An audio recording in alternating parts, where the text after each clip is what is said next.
Okay, so now I'd like to demonstrate adding an MCT302 to the pre-existing programming on our kit.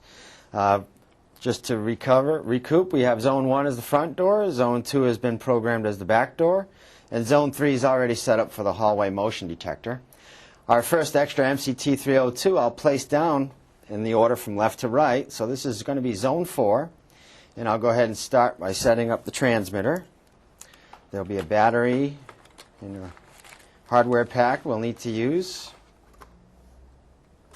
So we'll begin by opening the cover with the Phillips head screw, by loosening the Phillips head screw.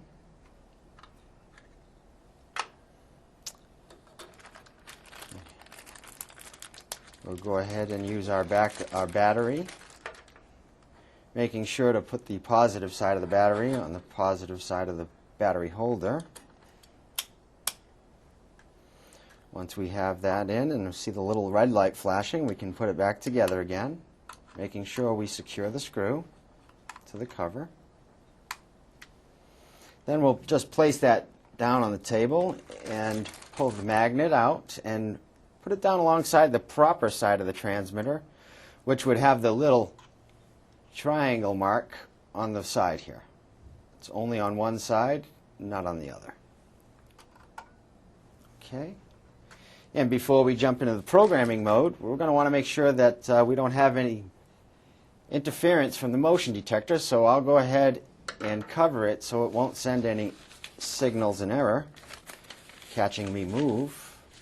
I just happen to have a handy-dandy piece of paper here to cover it so that it cannot see any movement, and we'll go ahead and lay that down on the table. And we'll go ahead and enter the installer's mode by pressing the next button until you see installer's mode on the screen. Then we'll hit the OK button. Factory code is 9999. And we'll press next until we see enrolling. Once you see enrolling on display, you'll hit the OK button to see enrolling type. This should be fine from the factory, so we'll hit next until we see enroll WL device. That stands for enroll wireless device. And we'll hit OK to enter into the section. Set sensitivity pops up, and it's fine from the factory at the highest sensitivity setting, so we'll hit the OK button twice, and we'll see zone number blank blank. This is going to be zone 4, so we'll hit next until we see zone 4, and then we can hit the OK button. At this point, you'll see transmit now on display, so you can go ahead and pull the magnet away from the transmitter to cause the enrollment process. Once you're done enrolling it, it's time to define that zone. To define that zone, we'll hit the away key, and then we'll hit next until we see define zones, at which point we'll hit OK. And this is zone 4 we're working with, and we're going to hit next until we see zone 4 on display, and hit the OK button. First thing you'll see is zone type. Well, this is going to be mounted on our garage door, for example, and I'm going to need a little delay time to enter and exit the home. So I want to set my zone type up to a delay 1. So I hit OK on zone type, and I'm going to hit next until I see delay 1. Delay 1 is on screen, so I'll hit OK twice to save it. You'll see name show up, and we'll hit the OK button to see what's programmed already. I see that I need garage door, so I'll hit next until I see garage door on display. Then I'll hit OK twice to save it. The word chime shows up, and I will want this to announce by name if the chime mode is on and the system is off. So I'll hit OK, and currently I see that it's set the chime off.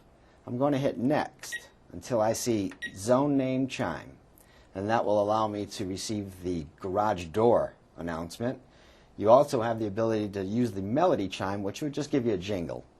So I see zone name chime on display. I'll hit OK twice to save it, and I'm back to zone 4.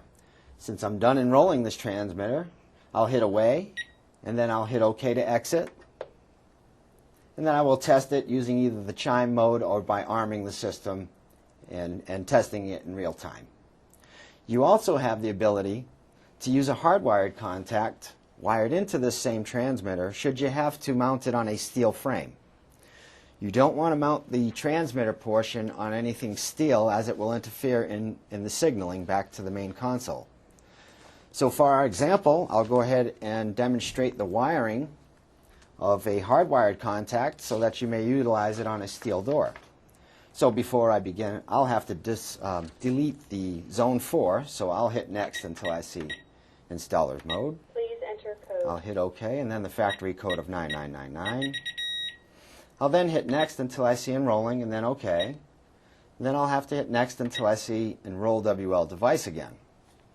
At which point I'll hit OK. My set sensitivity comes up. I'll hit OK twice more. And then I'll need to hit next to get to zone 4 so that I can delete it.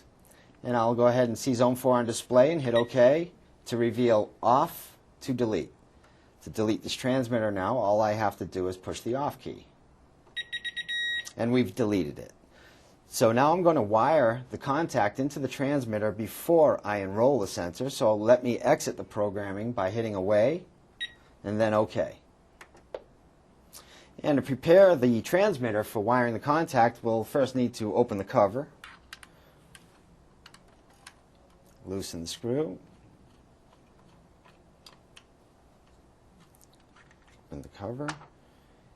And then to make this a little easier, we're going to want to remove the circuit board from the case. There's a small locking tab at the top. Slight pressure away from the circuit board will release that, allowing us to pull the circuit board out of the case. We'll just set that off to the side. Now I've got my case, and I've got a little area that will allow me to slip a wire into the case, if you can see that. There's also the option of removing a little bit of plastic from a pre-worn spot on the case. It's right here on the transmitter's cover, and you would notch it out to allow the wire to enter the transmitter's case and yet still be able to close the transmitter's cover completely, which is very important. There's a tamper switch built in to each transmitter, and it has to be depressed to be trouble-free. So I just happen to have some wire here.